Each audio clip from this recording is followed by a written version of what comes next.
శ్రీమాత్రే నమః. శ్రీ గురుభ్యో నమః. మే 15 నుండి 31 వరకు ద్వాదశ రాశుల వారికి కూడా గోచార రీత్యా విద్యార్థులకు, గృహిణులకు, వ్యాపారస్తులకు, రైతులకు, రాజకీయ నాయకులకు, వృద్ధాప్యంలో ఉన్న వారికి విడివిడిగా ఎలా ఉండబోతుంది, ఏ గ్రహ సంచారం వల్ల వీరికి ఇబ్బంది కలుగుతుంది అనేటువంటి విషయాల్ని ఇప్పుడు మనం తెలుసుకుందాం. ప్రప్రథమంగా మేషరాశి. మేషరాశి వారికి సంబంధించి గోచార ఫలితాల్లో భాగంగా విద్యార్థులకు బుధుడు సూర్యుడితో కలిసి వృషభంలో ఉండడం వల్ల మేధస్సు బాగుంటుంది. కానీ కుజుడు చంద్రుడితో కలిసి మేషంలో ఉన్న కారణం చేత చంచలత్వం అధికమయ్యేటువంటి అవకాశం ఉంది. చదువుపై ఏకాగ్రత నిలపడానికి గట్టి ప్రయత్నం అవసరం. ప్రతిరోజు 11 సార్లు మనం ప్రతిసారి సరస్వత్యే నమః అని చెప్పుకుంటూ ఉంటాం. కానీ ఈసారి మాత్రం ఓం గం గణపతయే నమః అన్న మంత్రాన్ని 11 సార్లు బుధవారం నాడు విద్యార్థులు చదవడం లేదా పెన్నుతో రాయడం మంచిది.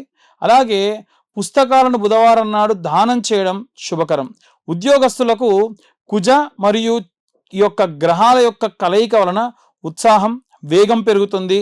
శని ద్వితీయంలో ఉన్న కారణం చేత వీరు నియంత్రణ అవసరం. సహోద్యోగులు అనవసర వాదనలు దూరంగా ఉండడం మంచిది. ప్రతి శనివారం నాడు హనుమాన్ చాలీసా పఠించడం, అలాగే మీ కార్యాలయంలో పని ప్రారంభించే ముందు ఇష్టదైవాన్ని స్మరించుకోవడం చాలా మంచిది.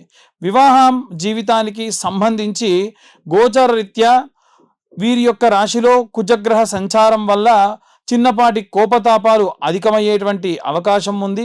అహంకారపూరితమైనటువంటి చర్చలు పెరిగే అవకాశం ఉంది. శుక్రుడు మిథునంలో అలాగే గురువుతో కలిసి ఉన్న కారణం చేత కాస్త ఊరటనిస్తుంది. పరస్పర అవగాహన సమస్యలకు పరిష్కరించుకోవడం మంచిది. శుక్రవారం నాడు లక్ష్మీ అష్టోత్తరం చదవడం లేదా వినడం వల్ల దంపతుల మధ్య సఖ్యత పెరుగుతుంది.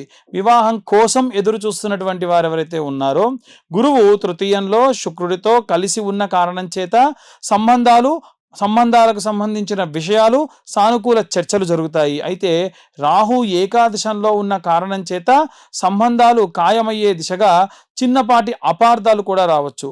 పరిహారాలకు సంబంధించిన విషయానికి చూస్తే గురువారం రోజు రాఘవేంద్ర స్వామి లేదా దత్తాత్రేయ స్వామి లేదా దక్షిణామూర్తిని సందర్శించడం, ఆ యొక్క దేవాలయంలో వీలైతే శనగలు దండగా చేసి దానం చేయడం అడ్డంకులు తొలగుతాయి.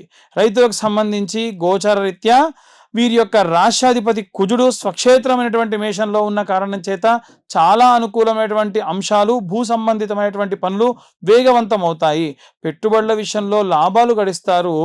మంగళవారం నాడు సుబ్రహ్మణ్యేశ్వర స్వామికి అభిషేకం చేయడం లేదా కందులు దానం ఇవ్వడం విపరీతమైనటువంటి శ్రేయస్సు. గృహిణులకు సంబంధించిన విషయానికి వస్తే కుటుంబ బాధ్యతలు పెరిగినా వాటిని సమర్థవంతంగా నిర్వహిస్తారు. అయితే రక్తపోటు లేదా తలనొప్పి వంటి చిన్నపాటి ఆరోగ్య సమస్యలు వచ్చే సూచనలు కూడా ఉన్నాయి. విశ్రాంతికి ప్రాధాన్యత ఇవ్వడం. పరిహారం వీరు ప్రతిరోజు సాయంత్రం ఇంట్లో లలితా సహస్రనామ పారాయణం చదవడం లేదా పఠించడం, వీలైనంత వరకు వినడం మంచి గృహంలో ఉండేటువంటి వాతావరణాన్ని ప్రశాంతంగా ఉంచుతుంది. రాజకీయ నాయకులకు సంబంధించి కుజుడు ఈ యొక్క రాశిలో సంచారం చేస్తున్నంత కాలము మీలో ధైర్యం, సాహసం పెరుగుతుంది. ప్రత్యర్థులపై పైచేయిగా సాధిస్తారు. అయితే శని చూపు వల్ల మీరు చేసేటువంటి పనుల్లో కొన్ని ఆటంకాలు ఎదురయ్యే అవకాశం అధికంగా ఉంది. అలాగే ప్రతి ఆదివారము కూడా వీలైనంత వరకు సూర్యాష్టకం పఠించడం, ఆవుకు బెల్లం తినిపించడం, అలాగే ఇలాంటివి చేయడం వల్ల విశేష జనాదరణ పెరుగుతుంది. సినిమా రంగాలు, మాస్ మీడియా రంగంలో ఉన్న వారికి శుక్రుడు మిథునంలో గురువుతో కలిసి ఉన్న కారణం చేత సృజనాత్మకత, మంచి గుర్తింపు లభిస్తుంది. కొత్త ఒప్పందాలు కుదురుతాయి. ఆర్థిక పరమైనటువంటి సహాయం కలుగుతుంది. అలాగే శుక్రవారం నాడు దేవి ఖడ్గమాల స్తోత్రం పఠించడం లేదా వినడం వల్ల విశేషమైనటువంటి కీర్తి ప్రతిష్టలు కూడా పెరుగుతాయి. వృద్ధాప్యంలో ఉండేటువంటి వారికి గోచారరీత్యా ద్వితీయ సంచారానికి సంబంధించినటువంటి గ్రహాలు ఏవైతే ఉన్నాయో వీరికి ద్వాదశ స్థానమునందు శని సంచారము దంతాలు లేదా కళ్ళకు సంబంధించినటువంటి చిన్నపాటి ఇబ్బందులు రావచ్చు. ఆధ్యాత్మిక చింతన పెరుగుతుంది. మానసిక ప్రశాంతత లభిస్తుంది. ప్రతిరోజు కూడా విష్ణు సహస్రనామ పారాయణం చేయడం మంచిది. పేదవారికి ఎవరికైనా వస్త్రదానము, అన్నదానం చేయడం వల్ల గ్రహదోషాలు ఎన్నైనా సరే తగ్గుతాయి. వాస్తవంగా వీరికి ఉన్నటువంటి ప్రతికూల పరిస్థితుల నుండి బయటపడాలి అనంటే వీలైనంత వరకు కూడా ఇప్పుడు నేను చెప్పేటువంటి ఈ యొక్క రెమెడీస్ పాటించడము, ఆ యొక్క మంత్రపఠనం చేయడం వల్ల ఈ యొక్క రాశి వారికి సంబంధించి ప్రతికూల పరిస్థితులన్నీ కూడా తొలగిపోతాయి. అలాగే ఈ యొక్క ప్రతికూల పరిస్థితులు తొలగిపోవడంతో పాటు అసలు జాతకం ఎవరెవరు ఎలా చూయించుకోవాలనేటువంటి విషయాన్ని కూడా ఇప్పుడు మనం తెలుసుకుందాం. ఇప్పటి వరకు ఈ రాశి వారికి సంబంధించి ఉన్నటువంటి ప్రతికూల పరిస్థితులు, అనుకూల పరిస్థితులు చెప్పుకున్నాం. మరి ఏ రెమెడీస్ చేయాలి, విద్యార్థులు ఏం చేయాలి, గృహిణులు ఏం చేయాలి, ఇలా మనం ఒక్కొక్కల గురించి మాట్లాడదాం. విద్యార్థులు ముఖ్యంగా చేయాల్సిన పని ఏంటంటే రోజు బ్రహ్మీ ముహూర్తంలో లేండి. వీలైతే మీద దక్షిణామూర్తి స్తోత్రం ఒకరోజు, గణపతి స్తోత్రం ఒకరోజు, లేదా వీలైతే హయగ్రీవుడి యొక్క స్తోత్రం ఇలా 11 సార్లు చదవండి. మీరు ఉదయాన్నే గణపతి దగ్గర గరక తెచ్చి పెట్టుకోండి. బుధవారం కానీ లేకుంటే ఇంకే రోజులో అయినా సరే, ప్రతిరోజు చేసినా మంచిదే. గరక తెచ్చి దానికి కట్టలా కట్టి 11 కట్టలు కట్టి లేదా 21 కట్టలు కట్టి ద్వాదశనామ స్తోత్రం లేదా ఏకాదశ నామ స్తోత్రం ఏదైతే ఉంటుందో ఆ నామాలన్నీ కూడా చెబుతూ స్వామివారి పాదాల దగ్గర పెట్టండి, ఫోటో దగ్గర పెట్టండి.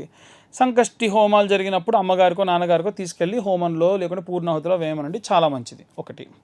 రెండోది, ఉద్యోగస్తులు ఎవరైతే ఉన్నారో ఉద్యోగస్తులు వీలైతే శనగల దండని దత్తాత్రేయ స్వామి దేవాలయంలో కానీ దక్షిణామూర్తి దేవాలయాల్లో ఆయన మెడలో వేయించండి. అది కూడా గురువారం నాడు మంచి గురుబలం పెరుగుతుంది.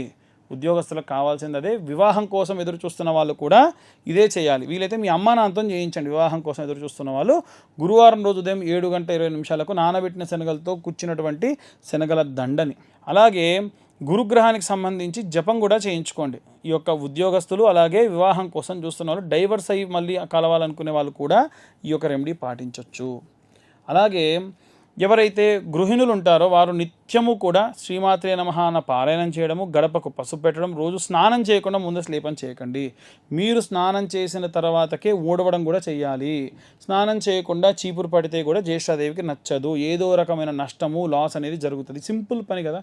లేవగానే కాలకృత్యాలు తీర్చుకొని స్నానం చేసిన తర్వాతకే ఇల్లు ఊడవండి, లేకుంటే అస్సలు మంచిది కాదు. మళ్ళీ చాలాసార్లు చెప్పాను, ఇప్పుడు చెప్తున్నా. గడప పూజించుకోండి, గడప పసుపు పెట్టుకోండి, దేవుడి దగ్గర దీపారాధన చేయండి. భార్యాభర్తల మధ్యలో గొడవ ఉంటే భర్తతోని ఎంత గొడవ ఉన్నా సరే తీసుకొచ్చి సాయంత్రం సమయంలో దీపారాధన చేయండి. ఆవు నెయ్యితో కానీ, విప్ప నూనెతో కానీ, సంపెంగ నూనెతో కానీ ఎర్రటి ఒత్తులుగా చేసి కుంకుమతో చేసినటువంటి ఎర్రటి ఒత్తులతో దీపారాధన చేస్తే మంచిది.